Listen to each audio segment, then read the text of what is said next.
المرسلين وعلى آله وأصحابه وآل بيته وعترته أجمعين. أما بعد فأعوذ بالله من الشيطان الرجيم. بسم الله الرحمن الرحيم. سبحان الذي أسرى بعبده ليلا من المسجد الحرام إلى المسجد الأقصى الذي باركنا حوله لنريه من آياتنا إنه هو السميع البصير. صدق الله خلاقنا العلي العظيم وصدق رسوله النبي الكريم الأمين ونحن على ذلك من الشاهدين والشاكرين والمعزين والحمد لله رب العالمين. والسلام عليك سيدي يا رسول الله وعلى آلك وصحبه يا رسول يا حبيب الله. آج کا میرا موضوع نبی علیہ السلام کے معراج کے حوالے سے ہے اور آج کی شب وہ شب ہے جس کو تعلق اور نسبت ہے معراج مصطفیٰ صلی اللہ علیہ وسلم. کیونکہ نسبت بہت بڑی چیز ہے کہ اگر کوئی کسی کی نسبت کے ساتھ ہوتا ہے تو اللہ تعالیٰ کو اس کو ایک مقام عطا فرما دیتا ہے. اور بغیر نسبت کے تو کائنات میں کوئی چیز ہے ہی نہیں. بغیر نسبت کے انس کے تعلق کے اللہ نے کائنات میں کوئی چیز بنائی نہیں جو بغیر نسبت کے ہو. اب اندازہ لگائیں یہی مسجد کے اندر لگنے والی اینٹ آخر کہاں کہاں کے پروسیس گزار کر یہاں پر آئی. اب یہاں پر آ گئی تو اسی اینٹ کے اوپر آپ سجدہ بھی کرتے ہیں. اسی کو آپ نے اللہ کے گھر میں لگا دیا. اب یہ قابل قدر بن گئی, قابل احترام بن گئی. وجہ کیا تھی کہ آخر کسی کی نسبت ہوئی, کسی کا تعلق ہوا تو اس عام اینٹ کو بھی اللہ نے مقام عطا فرمایا. بات اتنی سی ہوتی, بات اتنی سی ہوتی. آپ اندازہ لگائیں آپ مجھ سے بڑے معزز ذرا بیٹھے ہیں ماشاءاللہ. ہو سکتا ہے علم میں بھی مجھ سے زیادہ ہوں, تقویٰ کے اعتبار سے بھی زیادہ ہوں, ہر لحاظ سے زیادہ ہوں گے, لیکن آپ حضرات نے مجھے اس جگہ پر بٹھایا اور خود نیچے بیٹھے. کیوں؟ آخر کوئی وجہ تو ہوتی ہے. حضرت صاحب نے اوپر جلوہ کر رہے ہیں, آپ نیچے ہیں, آخر کوئی وجہ تو ہوگی نا. وجہ اتنی ہے مولوی صاحب آپ کا منہ سونا نہیں ہے, آپ کی پگڑی سونی نہیں ہے, آپ کی گفتار سونی نہیں ہے, آپ کی رفتار سونی نہیں ہے. وہ سونا پھر آپ نے مجھے کیوں بٹھایا؟ جواب آئے گا کہ آپ کے سینے میں قرآن ہے یا مصطفیٰ کا دین ہے. باقی ہم نے کچھ نہیں دیکھا. آپ دیکھیں کہ اگر آپ لوگوں نے ہمیں کرسیوں پر بٹھایا, ہم بھی تو آپ جیسے انسان تھے. ارے میرے بھائیوں, ہم بھی آپ کے ساتھ بیٹھتے, لیکن آپ نے ہمارے لیے کرسی منگوا کر بتا دیا مولوی صاحب یہ آپ کا قدر نہیں ہے, یہ اس قرآن کا قدر ہے جو آپ کے سینے میں ہے, اس دین کا قدر ہے جو آپ کے سینے میں ہے. ساری نسبت کی ہے, بہت ساری تعلق کی ہے. آخر جس کو جس چیز سے تعلق ہو جاتا ہے, کل تک ہم بھی تمہاری طرح عام تھے لیکن آج کیوں خاص بن گئے؟ وجہ یہی ہے کہ ہماری نسبت, ہمارا تعلق در مصطفیٰ سے ہو گیا. جب کملی والے سے ہو گیا تو کملی والے محبوب فرماتے ہیں اے انسان جب تم نے میرے دین کو پڑھ لیا ہے, چار کائنات میں کوئی ایسا مقام نہیں ہوگا جو تجھے نیچا دکھاؤں گا, ہر مقام میں تجھے اعلیٰ سے اعلیٰ. صاحب سمجھ بیٹھے ہیں, صبح صاحب علم پہ بیٹھے ہیں, صاحب فہم و فراست بھی بیٹھے ہیں.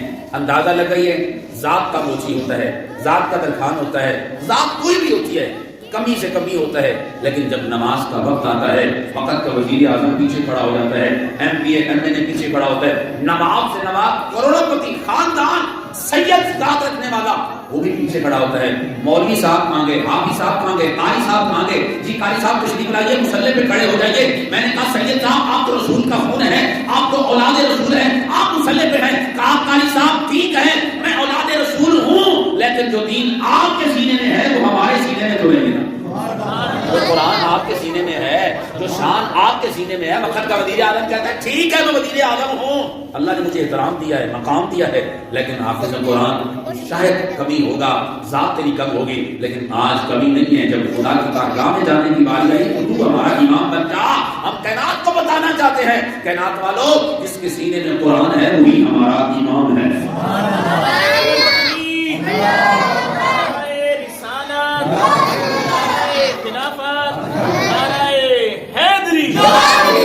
بات ساری ہے نسبت پہ, بس تعلق پہ ہوتی ہے, نسبت پہ ہوتی ہے. کل تک یہی بچہ عام ہوتا ہے, باپ کے سامنے تو اولاد بھی ہوتی ہے. صاحب اولاد رکھے تو پتہ ہوگا, باپ کے سامنے اولاد بھی ہوتی ہے نا. وہ کہتا ہے چلو سیدھا ٹیم ہے, اگر اردو زبان میں کہیں بیٹے سیدھے ہو جاؤ، آپ کو تمیز نہیں بات کرنے کی، اگر وہی بیٹا قرآن کا قاری بن جائے، وہی بیٹا مسجد کا امام بن جائے، وہی بیٹا عالم دین بن جائے، تو باپ بڑے فخر سے کہتا ہے دنیا والوں تمہیں کیا بتاؤں، میرا بیٹا بڑا مقام پا چکا ہے۔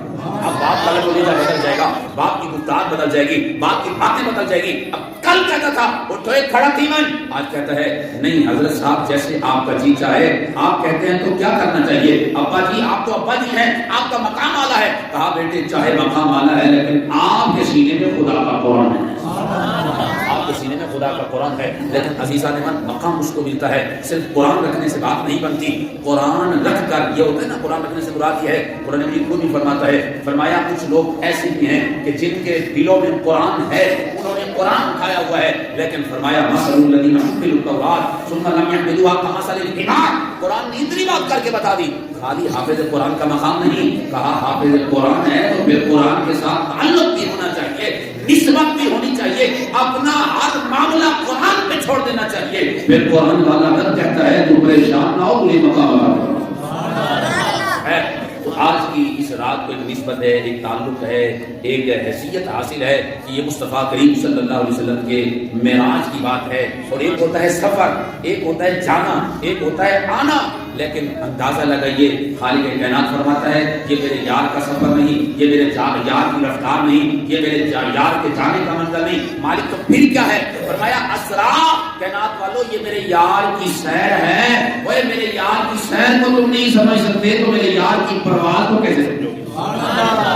مصطفیٰ کی سیر کو یہ صاحب، سیر تو آسان ہوتی ہے نا، سیر یہ ہوتی ہے کہ صبح صبح اٹھیں گے، آپ جائیں گے واپس آئیں گے، سامان بھی ساتھ نہیں لے جاتے۔ کبھی آپ نے دیکھا کہ جو بندہ صبح صبح اٹھ کر سیر کر رہا ہوتا ہے، تفریح کر رہا ہوتا ہے، وقت پاس کر رہا ہوتا ہے، کیا وہ اپنے ساتھ تھیلا لے جاتا ہے، کپڑے لے جاتے ہیں، روٹی لے جاتے ہیں؟ ہم نے تو کبھی نہیں دیکھا سیر کرنے کے لیے کچھ بھی نہیں لے جاتا۔ تو خالق کائنات فرماتا ہے میرے یار کی سیر ایسی سیر ہے، فرمایا کائنات میں ایسی سیر کسی کو ہوئی نہیں نہ کوئی کر سکتا ہے، خالق کائنات میں کرا دی۔ خیر عزیزان من قرآن مجید کی آیت مبارکہ پڑھی، سورۃ بنی اسرائیل کی پہلی آیت مبارکہ، خالق کائنات کا ارشاد فرماتا ہے سبحان الذی اسری بعبدہ، بڑی مزے کی بات، توجہ فرمانا، صاحب سمجھ بیٹھے ہیں، اندازہ لگائیے خالق کائنات نے جب مصطفیٰ علیہ السلام کے معراج کا تذکرہ کیا، اس سفر کا تذکرہ کیا، اس سیر کا تذکرہ کیا، اس آنے جانے کا تذکرہ کیا، اس رفتار و وقار کا ذکر کیا، تو بات ختم نہیں کر دی، تو بات شروع کرنے سے پہلے خدا رب تعالیٰ خود فرماتا ہے سبحان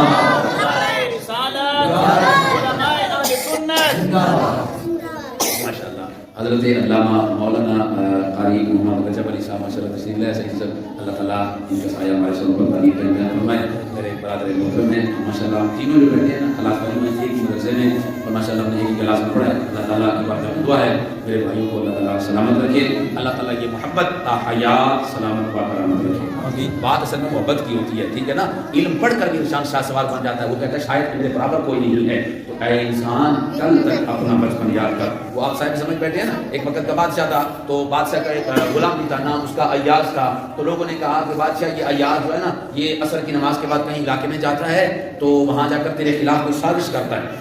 بادشاہ کو بڑی حیرانی ہوئی، اس نے کہا یار چکر تو چلتا ہے جیسا کے بعد یہ چلا جاتا ہے، تو بادشاہ جاسوسی کرتے کرتے جب وہاں پہنچا تو دیکھا کہ ایاز ایک تہخانے میں چلا گیا، اندر جا کے ایاز میں وہ جو بادشاہی والے بازاروں کے کپڑے تھے وہ اتارے اور پرانے کپڑے پہن کر رو کر کہتا ہے یا اللہ تیری بارگاہ میں تو وہی ایاز ہوں، لیکن یہ تو نے مجھے عطا فرما دیا ہے، میں صرف تیری مخلوق کو سیدھا کرنے کے لیے وقت کا وزیر اعظم بنا ہوں، مگر تیری بارگاہ میں تو ہی بادشاہ ہونے لگا۔ اس نے کہا یار یہ کیا بات ہے؟ کہا بادشاہ بات اتنی سی ہے کہ انسان کو اپنی اصلیت نہیں بھولنی چاہیے، انسان کو اپنی اصلیت یاد رکھنی چاہیے کہ میں کیا تھا کیا بن گیا، وہ بننا یاد نہیں رکھنا چاہیے۔ وہ تو انسان ہے، وقت آتا ہے، کل آیا تو آج چلا گیا، آج آیا تو کل چلا جائے گا، لیکن اللہ تعالیٰ ان کو سلامت رکھے۔ تو خالق کائنات نے محبوب علیہ السلام کے معراج کا ذکر کیا تو فرمایا سبحان الذی، سبحان، تو خالق کائنات نے بھی سبحان کہہ دیا، فرمایا لوگو وہ میرے یار کا ذکر اتنا اعلیٰ ہے کہ میں خود رب کریم فرما رہا ہوں سبحان اللہ، اندازہ لگی۔ تو فرمایا خالق کائنات نے سبحان الذی اسرا بعبدہ، پاک ہے وہ ذات جس نے اسرا سیر کرائی بعبدہ اپنے عبد خاص کو۔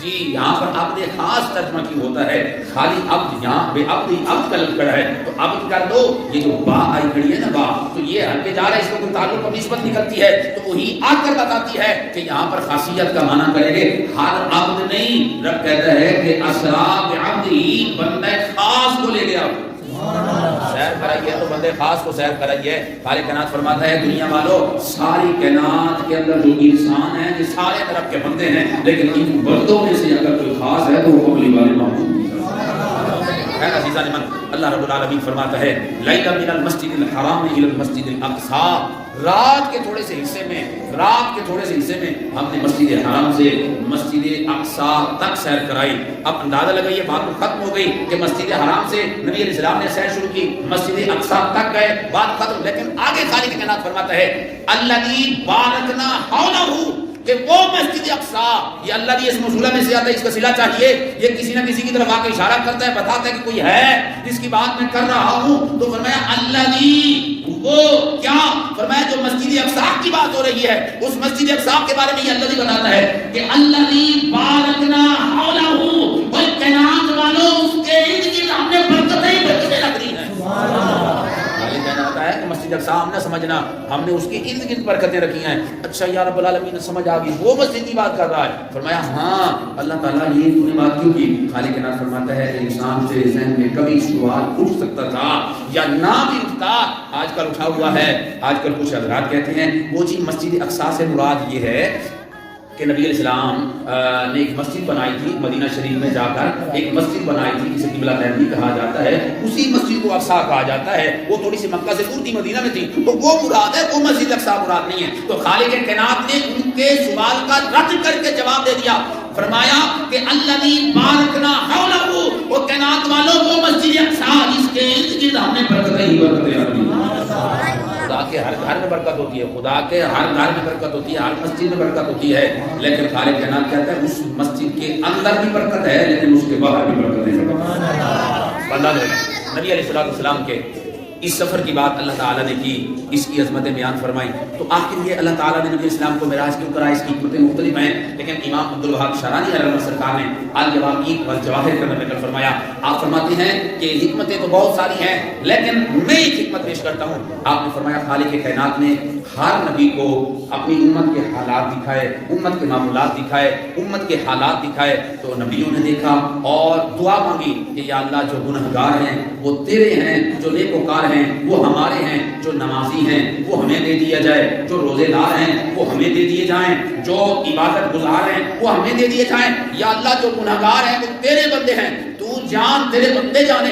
جب نبی علیہ السلام کی باری آئی, قبلی والے محروم کی باری آئی, یتیموں کے سہارا کی باری آئی, وہ بے قصوں کے کس کی باری آئی, وہ غریبوں کو سینے سے لگانے والے محبوب کی باری آئی, تو خالق کائنات نے جبریل کو کہا جبریل کیا میرے یار کو امت کا ہاتھ تو دکھا. جب میرے مصطفیٰ نے امت کا ہاتھ دیکھا, امت گناہ بھی کر رہی ہے, خطا بھی کر رہی ہے, کچھ عبادت بھی کر رہے ہیں. کہا مالک جو نیکوکار ہیں وہ تو جان, تیرا کام جانے, جو گنہگار ہے وہ محمد حبیب کو رفع. یا اللہ گنہگار مجھے دے دے, یا اللہ گنہگار مجھے دے دے. تو میرے آقا صلی اللہ علیہ وسلم نے جب امت کے حال دیکھ لیے تو میرے آقا صلی اللہ علیہ وسلم تشریف لے گئے, لیکن سرکار کو شکر کہانا تھا. آپ صاحب سمجھ بیٹھے ہیں جب بیٹا کوئی گناہ کر لیتا ہے, کوئی غلطی کر لیتا ہے, کوئی خطا کر لیتا ہے, آپ صاحب سمجھ ہیں لڑائی کر کے آ جاتا ہے گھر میں, ابا جی میں نے پھر فلانے کو مار چھڑیا سی ہے, تھپا مار کر سیدھا کر دیتا.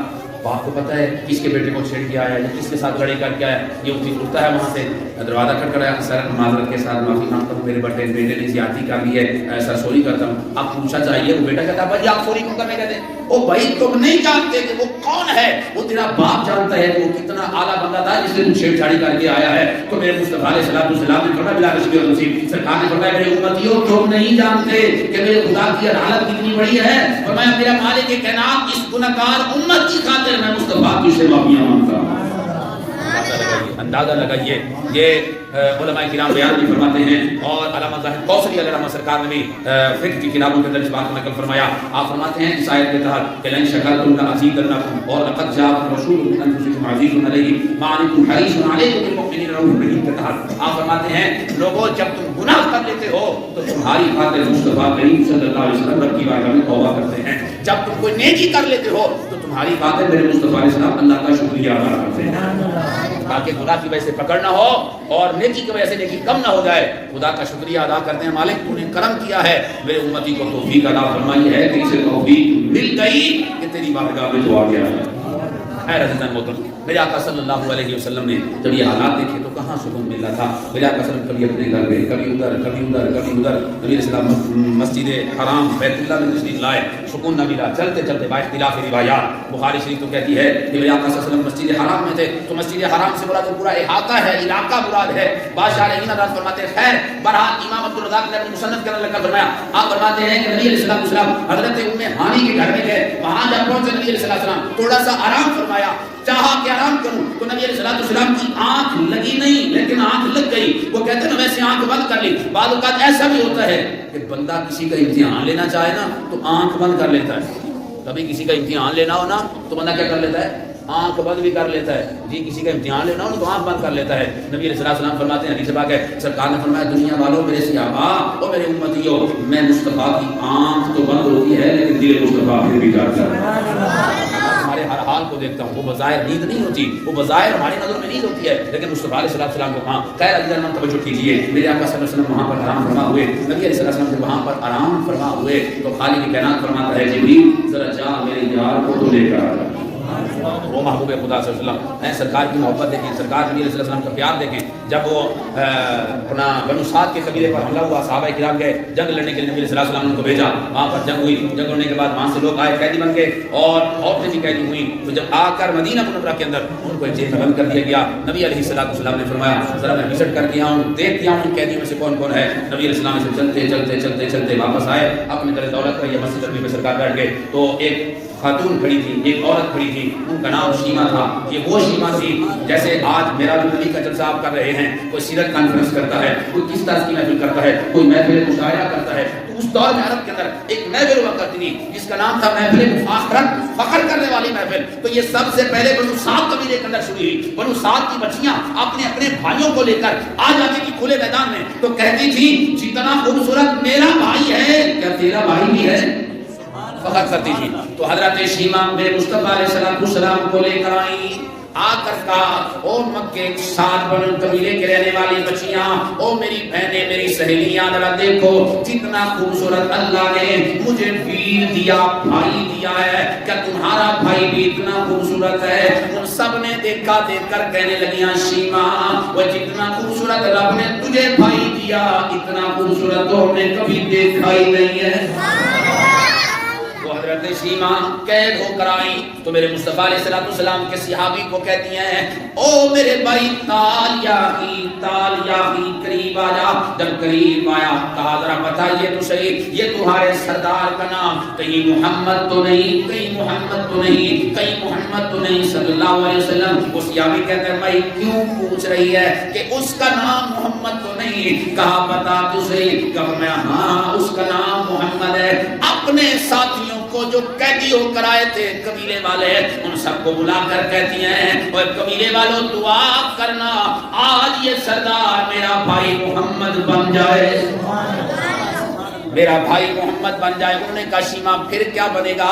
کہتی ہے جب میرا بھائی محمد ہوا پھر دیکھنا میرے بھائی کی شان کتنا اعلیٰ ہے، دیکھنا پتہ چلے گا. اس نے کہا اچھا ہاں میرے نبی علیہ السلام ہمارے سردار کا نام محمد ہے. کہا مصطفیٰ علیہ السلام سے جاؤ اپنے سردار سے پوچھ کے آؤ، میں ان سے ملنا چاہتی ہوں، اجازت ہے مل سکتی ہوں؟ تو صحابی نے پوچھا اور کہا جی اجازت ہے. مصطفیٰ علیہ السلام نے اجازت دی. وہ چلتی چلتی سرکار کی بارگاہ میں گئی. یا رسول اللہ آپ جانتے ہیں میں کون ہوں؟ نبی علیہ السلام نے فرمایا نہیں، آپ بتائیں کون ہے؟ یا رسول اللہ میں آپ کی بہن شیما ہوں. نبی علیہ السلام نے فرمایا وہ کیسے؟ کہا یا رسول اللہ جب آپ اماں حلیمہ کے گھر میں آئے تھے تو آپ بھی دودھ نوش فرماتے تھے، میں بھی دودھ پیتی تھی.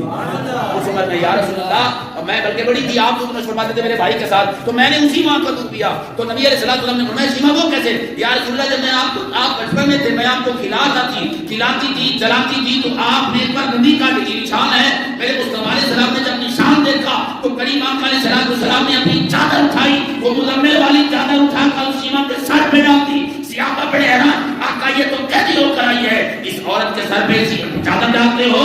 نبی علیہ السلام نے فرمایا صحابہ یہ محمد عربی کی بہن ہے، کوئی اور نہیں، مصطفیٰ علیہ السلام کی ہمشیرہ ہے. سرکار نے فرمایا میں کائنات والوں کو یہ سبق دے کے جا رہا ہوں، اللہ تمہیں بہن دے تو عزت کرنی ہے، احترام کرنا ہے. ان کی عظمت کو سمجھنا ہے، ان کی شان کو سمجھنا ہے۔ خیر حضرت صاحب تشریف لائے، میں مختصر عرض کرتا ہوں، عزیزان من توجہ کیجیے، میرے مصطفیٰ علیہ السلام سیر کرتے کرتے ایک مقام پر پہنچے اور صحیح مسلم اور بخاری شریف اور مسلم احمد بن حنبل کے اندر حدیث پاک موجود ہے، نبی علیہ السلام فرماتے ہیں رأیت یصلی، فرماتے رأیت موسیٰ وہو قائم یصلی فی القبر، سرکار فرماتے رأیت میں نے دیکھا موسیٰ علیہ السلام کو، وہو اور وہ قائم کھڑے تھے، یصلی فی القبر نماز پڑھ رہے تھے قبر میں۔ میں نے کہا میرے بھائی مصطفیٰ فرماتے ہیں میرا گزر ہوا تو میں نے دیکھا موسیٰ علیہ السلام اپنی قبر میں کھڑے ہو کر نماز پڑھ رہے ہیں۔ میں آپ سے پوچھ سکتا ہوں یہ موسیٰ علیہ السلام کو میرے مصطفیٰ نے دیکھا ہے جب میرے نبی سفر کر کے جا رہے ہوں تو موسیٰ نبی قبر میں ہوں، میرے مصطفیٰ دیکھ سکتے ہیں، جب مصطفیٰ قبر میں ہوں تو پھر بھی دیکھ سکتے ہیں، دیکھ سکتے ہیں۔ اور پھر توجہ کی نبی اسلام فرماتے ہیں جب میں اس مسجد اقصیٰ میں گیا نماز کا وقت ہوا تو پھر میں نے وہاں پر موسیٰ علیہ السلام کو دیکھا۔ اب یہ رفتار موسیٰ علیہ السلام کی ہے اور موسیٰ علیہ السلام کا مقام کیا ہے، عظمت کیا ہے۔ وہ موسیٰ علیہ السلام جب تورات پڑھتے ہیں تو کہتے ہیں یا اللہ اس مصطفیٰ کا مجھے امتی بنا دے، ارے یہ تو میرے مصطفیٰ علیہ السلام کے نمازی اور امتی کا مقام ہے، تو مصطفیٰ کملی والے کا مقام بھی بنا دے۔ نبی علیہ السلام کے مقام کو، نبی علیہ السلام کی عظمت کو سمجھنا ہے۔ ذرا پہلے سپارے کی یہ آیت، اپنا پہلے سپارے کی آیت نمبر ہے نا، آیت نمبر 73، پہلے سپارے کی آیت نمبر 73 ذرا دیکھیے، وہاں پر اللہ تعالیٰ کیا فرماتا ہے، خالق کائنات فرماتا ہے فَقُلْ نَضْرِبُوهُ بِبَعْضِهَا، بات چل رہی تھی نا زویہ کے حوالے سے، پچھلے رکوع کے اندر اللہ تعالیٰ موسیٰ علیہ السلام کے پر قوم آئی، وہ جی ہمارا ایک بندہ قتل ہو گیا، اس کا قاتل تلاش کرنا ہے، تو آپ بات کرتے رہے تو آپ نے فرمایا فَقُلْ نَضْرِبُوهُ بِبَعْضِهَا، فقلنا ہم نے کہا اضربوه اسے مارو ببعضها اس کا بعض حصہ، تو کہا اس مردے کو اس گائے کا بعض حصہ مار دو۔ جب انہوں نے حضرت موسیٰ علیہ السلام نے کہہ دیا کہ اس مردے کو گائے کا بعض حصہ مار دو، تو آگے قرآن کیا کہتا ہے، قرآن کہتا ہے کذالک یحیی اللہ الموتى، یہ کاف اس لیے جا کھڑا ہے، کذالک یہ حقیقت نہیں ہے۔ حسین احمد مدنی شاہ صاحب فرماتے ہیں آپ نے بالکل والی بات کی، آپ نے کہا دوسری یہ ہے اللہم صلی علی محمد وعلی آل محمد، فرماتے ہیں درود یہاں تک ہے، آگے جو فرمایا کما صلی تعالی ابراہیم، فرمایا مثلیہ جان آ گیا ہے، یعنی وہ مثل ہے درود نہیں، درود مصطفیٰ کی ذات پر ہے۔ آپ نے بات کر دی، فرمایا مثل تو مثل ہی ہوتی ہے نا، وہ تو بنا مثال دینے کے لیے بھی کہتے ہیں، کہا مثلیہ جان آپ نے فرمایا۔ بہرحال تو یہاں پر اللہ تعالیٰ کیا فرماتا ہے کذالک یحیی اللہ الموتى، کذالک اسی طرح انج اور ایمیں، کذالک اسی طرح یحیی اللہ الموتى، یحیی زندہ کرتا ہے اللہ الموتى مردے کو، یعنی اللہ تعالیٰ فرماتا ہے انسان میں بھی اسی طرح مردوں کو زندہ کرتا ہوں، میں بھی اسی طرح مردوں کو زندہ کرتا ہوں۔ میں آپ سے پوچھ سکتا ہوں میرے بھائیوں صاحب سمجھ بیٹھے ہو، حضرت موسیٰ علیہ السلام کی امت ہے، گائے خرید کر لائے، گائے کو ذبح کیا، گائے کے گوشت کا ایک ٹکڑا اگر وہ مردے پہ لگاتے ہیں مردہ زندہ ہو جاتا ہے، یہ تو گائے کے گوشت کے ایک ٹکڑے کا کمال ہے کہ وہ مردے کو زندہ کر دیتا ہے۔ پھر میں آپ سے پوچھنا چاہتا ہوں پوری گائے کا کمال کیا ہوگا؟ ارے جب گائے کا کمال سمجھ آ جائے تو پھر میں آپ سے پوچھنا چاہتا ہوں جس کی گائے ہے اس کا کمال کتنا ہوگا؟ ارے جس کی گائے اس کا کمال سمجھ آ جائے تو پھر وہ جس کا امتی ہے اس موسیٰ نبی کا کمال کیا ہوگا؟ ارے موسیٰ نبی جس مصطفیٰ کا امتی ہے، نمازی ہے، اس مصطفیٰ کا مقام کیا ہوگا؟ مصطفیٰ علیہ السلام کی عظمت کیا ہوگی؟ نبی علیہ السلام کی شان کیا ہوگی؟ عزیزان من بالکل آخری اختتام والی بات کرتا ہوں، خالق کائنات قرآن مجید کی پہلی آیت ہے، خالق کائنات فرماتا ہے الحمدللہ رب العالمین، تمام تعریفیں اس اللہ کے لیے جو تمام جہانوں کا پالنے والا ہے۔ تمام تعریفیں اس اللہ کے لیے جو تمام جہانوں کا پالنے والا ہے، تمام جہانوں کا پالنے والا ہے، پروردگار ہے۔ تمام جہان کون سے؟ جہان عالم ارواح ہو گیا، عالم لاہوت ہو گیا، عالم ناسوت ہو گیا، اچھا جی مادر شکم ہو گیا، اور پشت باپ ہو گیا، یہ بھی عالم ہے، وہ بھی عالم ہے، اور وہ بھی عالم ہے، عالم دنیا یہ بھی عالم ہے، اور عالم برزخ قبر یہ بھی عالم ہے، عالم حشر یہ بھی عالم ہے، اور عالم جنت جو جنت میں جائیں گے ان کے لیے ایک عالم ہوگا، عالم جہنم جو جہنم میں جائیں گے ان کے لیے اور بہت سارے عالم ہے۔ تو اللہ تعالیٰ فرماتا ہے الحمدللہ رب العالمین، تمام تعریفیں اس اللہ کے لیے جو تمام جہانوں کا پالنے والا ہے۔ ہم نے سوال کیا مالک کائنات یہ تو کہتا ہے کہ جو رب وہ ہے ساری کائنات کو پالتا ہے، یعنی تمام جہانوں کو پالتا ہے، کائنات میں سارے جہانوں کو پالتا ہے۔ یا اللہ میرے عقیدے میں تو یہ بات ہے، میری سوچ میں تو یہ بات ہے، میں پیدا ہوا تو مجھے گھٹی میں یہ بات ملی کہ جو مر گیا سو مر گیا، قبر فنا ہو گیا, ہڈیاں بھی بیکار, سب کچھ ختم ہو گیا, وہ تو کچھ نہیں ہے. مالک تو کہتا ہے سارے جہانوں کا پالنے والا ہوں. وہ برزخ بھی تو ایک جہاں ہے, وہ تو مر گیا, وہ تو مٹی ہو گیا, وہ کیسے پلے گا, اس کو کیسے پالے گا؟ کہا انسان تیری سمجھ میں نہیں آتا, میں اس کو بھی پالتا ہوں. اللہ جب زندہ ہی نہیں ہے ہی مردہ, وہ جب ہے ہی مردہ وہ کھائے گا کیا, وہ پلے گا کیا؟ رب کہتا ہے یہی تو تیری سمجھ میں نہیں آتا. کہا جب تو عالم ارواح میں تھا تو تیری روح کو بھی تو میں کھلاتا تھا. فرمایا جب تو باپ کی پشت میں آیا اس وقت بھی تو تجھے میں کھلاتا تھا. جب تو ماں کے رحم میں آ گیا, ماں کے شکم میں آ گیا, اس وقت بھی تو میں کھلاتا تھا. فرمایا جب عالم دنیا میں آیا پھر تو نظر آیا, اس وقت بھی میں کھلاتا تھا. فرمایا اسی طرز پہ عالم برزخ میں بھی میں کھلاؤں گا. یا اللہ چلو مان لیا کھلاویں گا. عالم برزخ سے بندہ مر جاتا ہے, یا رب العالمین سے بندہ مر جاتا ہے, سردہ کیدا بنیا ہے. فرمایا ذرا یہ بتا جب عالم برزخ والا تجھے نظر نہیں آتا, مر گیا ہے, کبھی باپ کی پشت میں بھی دیکھا ہے کہ اس کی پشت میں بیٹا ہے؟ کبھی آپ میں سے کسی نے دیکھا ہو؟ مجھے تو نظر نہیں آیا.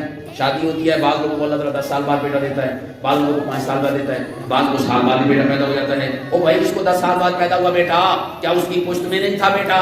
تھا. تو کیا وہ نہیں آ سکتا تھا؟ تو نظر نہیں آتا, بیٹا ہے نظر نہیں آتا. میرے حضور سیدی بسانہ حضور سید ارشد سید کاظمی مدد انہوں سرکار نے فرمایا, آپ فرماتے ہیں کہ بندے کے ہر نطفے کے اندر ہزاروں چیزیں اللہ نے رکھی ہیں, ہزاروں جانیں رکھی ہوئی ہیں. آپ فرماتے ہیں فلسفے والے حضرات کہتے ہیں کہ ایک جان نہیں ہزاروں جانیں رکھی ہیں. وہ رب ہے, وہ جہاں چاہتا ہے وہیں سے پیدا فرما دیتا ہے. میں بخاری سے پڑھاتے ہوئے آپ نے فرمایا تھا ایک بار, آپ نے فرمایا کہ اس کے اندر بھی جان ہے لیکن وہ صاحب نظر کو نظر آتی ہے. سائنس نے آج کل ترقی کر لیا, اس سے ترقی ہونے کا اس میں جان ہوتی ہے, جسے ہمارے یہاں کو رتبہ کہا جاتا ہے, اس کے اندر بھی جان ہوتی ہے. یا جان ہوتی ہے ہمیں تو نظر نہیں آتی. رب کہتا ہے جب نظر نہیں آتی میں اسے بھی تو پالتا ہوں, پر اگر وہ نظر نہ آئے اسے پالتا ہوں. اور جب تو مر جاتا ہے قبر میں جاتا ہے اس وقت بھی تجھے نظر نہیں آتا, اس وقت بھی پالتا ہوں. تو ماننا پڑے گا پالنے والا تو پالتا ہے. ارے پالی وہ چیز آتی ہے جو زندہ ہو مردہ نہیں. تو خالق بتاتا ہے کائنات والوں یہ مر رہا نہیں ہے کہ ایک عالم سے دوسرے عالم میں منتقل ہوا, وہاں پر بھی زندہ, وہاں پر بھی زندہ, مر رہا نہیں ہے. فرمایا صرف عالم تبدیل ہوا ہے, بس عالم. مولا وہ کیسے؟ فرمایا جب تو عالم ارواح میں تھا تو بتا اس وقت کیا کھاتا تھا؟ مولا پتہ نہیں کیا کھاتا تھا. تو فرمایا بس بات ختم ہو گئی. عالم دنیا میں مالا روٹی شکر ہے چیزیں کھاتا تھا. تو فرمایا عالم قبر میں جو ہے اس کو تو ہمیں کبھی روٹی نہیں ہے, مالے کہاں سے کھائے گا؟ وہ فرمایا میرے بندے جو عالم ارواح میں کھاتا تھا وہی تجھے میں قبر میں بھیج دوں گا. فرمایا جو ماں کے باپ کے پشت میں کھاتا تھا وہی تجھے یہاں بھی دے دوں گا. اور فرمایا ماں کے رحم میں کھاتا ہے وہ تو تجھے پھر بھی نظر آ جاتا ہے. فرمایا ماں کے رحم میں کھانے والی چیز تجھے نظر آ جاتی ہے, عالم دنیا میں کھانے والی چیز نظر آتی ہے, نہ عالم ارواح میں کھانے والی چیز نظر آئی, نہ باپ کے پشت میں نظر آئی, نہ قبر میں نظر آئی, نہ حشر میں نظر آئی. فرمایا جب مرے گا تجھے سب کچھ نظر آ رہا ہے.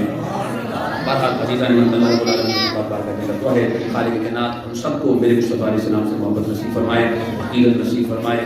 نبی علیہ السلام کے صدقے اللہ تعالیٰ ہم سب کو نمازی بنائے. اللہ تعالیٰ ہماری آل اولاد کو نمازی بنائے. میرے بھائیوں سب سے بڑی اہم بات وہ نماز ہے. ہمارے ہاں کیا ہوتا ہے معاشرے میں, اگر بیٹا سکول نہیں گیا تو اس کو دان نہیں ہے, اس کو پینٹنگ لگانی ہے, سب کچھ کرنا ہے. وہی بیٹا اگر قرآن نہیں پڑھا تو آپ کہتے ہیں چلو کوئی گال نہیں, قرآن اسی پڑھے خیر کوئی نہیں, چلو تو سن تو ذرا بتائیے جب وہ اسکول نہ جانے پر اسے پینٹنگ لگاتا ہے, کاش کبھی تو قرآن نہ پڑھنے پر بھی اسے مقابلہ کرتا, اسے پوچھتا کہ بیٹے بتا تو نے قرآن کیوں نہیں پڑھا, تو اللہ تعالیٰ تجھے بھی نیک بناتا, تیری اولاد کو بھی نیک بناتا. ہم نے تو پوچھنا نہیں, نہ نماز پہ پوچھنا ہے, نہ قرآن پہ پوچھنا ہے. بیٹا سارا دن نماز میں پڑھے, سارا دن نفل گردی کرتا رہے, پھرتا رہے, کبھی نہیں پوچھیں گے. ایسی نماز کی طرف نہ ہے, کبھی نہیں پوچھیں گے. باقی کام ہو تو اس کے لیے پوچھیں گے. گھر والی بھی نماز نہ پڑھے تو کوئی گال کوئی نہیں, یہ گارے سے روٹی پکی ہے تو نمک زیادہ بڑھ گئے, کیا کو پتا کرنا ہے نمک زیادہ پاری تھی. میرے بھائی نمک کے بارے میں تو پوچھ رہا ہے, کبھی نماز کے بارے میں شروعات کیا کر. وہ بختالیے جی میں سر کے وجہ سے ٹھارنا نماز نہیں پڑھی کیا نہیں پڑھی, یہی پوچھیدہ نہ دے. یہ سارے وہ پوچھیدہ. نبی علیہ السلام فرماتے ہیں, سرکار نے فرمایا جو بندہ صبح سردی کے موسم میں, سرکار نے مثال دی, فرمایا صبح سردی کے موسم میں اگر کوئی بندہ اپنی رفیق حیات کو اٹھاتا ہے, وہ نہیں اٹھتی, پھر پانی ڈال کر ٹھنڈا اٹھاتا ہے, جب وہ اٹھتی ہے تو فرمایا میرے رب کریم فرشتوں کو بلا کر کہتا ہے, فرشتوں دیکھو میں اپنے بندے پہ کتنا خوش ہو گیا. اللہ وہ کیسے؟ فرمایا اس کی محبوبہ تھی, یہ اس سے محبت کرتا تھا, یہ اس سے پیار کرتا تھا, یہ اس سے شفقت کرتا تھا, لیکن جب میری عبادت کی باری آئی اس کی محبت ختم ہو گئی, میری محبت ہے نہیں. میرے بھائیوں اولاد کو نمازی بنو. اللہ رب العالمین کی بارگاہ میں دعا ہے اللہ تعالیٰ ہم کو نمازی بنائے, ہماری اولاد کو نمازی بنائے, ہمارے گھر والوں کو نمازی بنائے, ہمارے خاندان والوں کو نمازی بنائے. میرے مصطفیٰ علیہ السلام کی ساری امت کو